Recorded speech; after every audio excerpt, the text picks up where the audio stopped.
भगवान गौतम बुद्ध की इन बातों में छिपा है अशांत मन को शांत करने का मंत्र।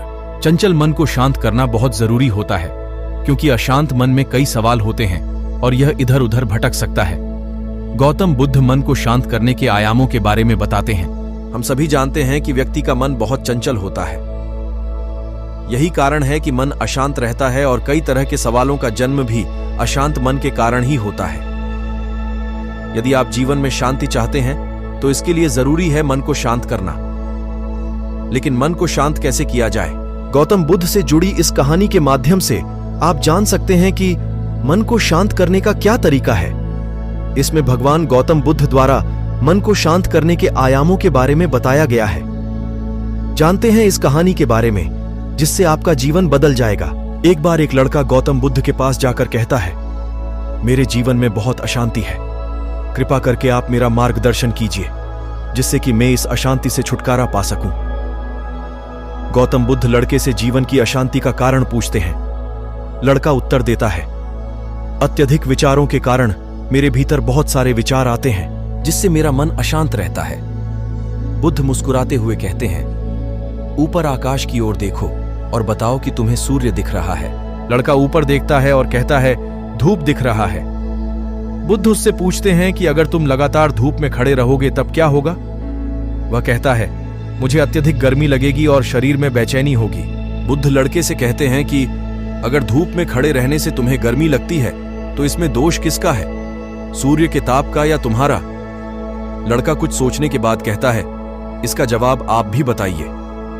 बुद्ध कहते हैं, सूर्य का काम है ताप देना और ताप का काम है गर्मी लगना।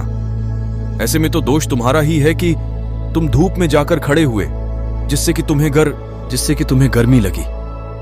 तुम्हें अगर शीतलता चाहिए तो तुम्हें छांव में रहना होगा। ठीक इसी तरह चंचल मन का भी स्वभाव होता है विचारों और भावनाओं को जागृत करना। विचार क्षण भर के लिए होते हैं, लेकिन विचार से पैदा हुई भावनाएं देर तक टिकी रहती हैं। लेकिन यह तुम्हें निर्णय लेना है कि तुम्हें विचार और भावनाओं के साथ चलना है या अलग दिशा बनानी है। बुद्ध कहते हैं, मन को शांत करने के लिए तन के आयाम पर काम करना सबसे आसान तरीका है। शरीर के स्तर पर हमारी कर्मेंद्रियां और ज्ञानेंद्रियां हैं। कर्मेंद्रियां कर्म और ज्ञानेंद्रियां ज्ञान से जुड़ी होती हैं। इससे हम अपनी संवेदनशीलता को बढ़ा सकते हैं, यानी हम जो भी काम करें उसे आनंद के साथ करें। मन के आयाम से हटकर तन के आयाम पर जाने से ही तुम्हारा चित्त शांत होगा।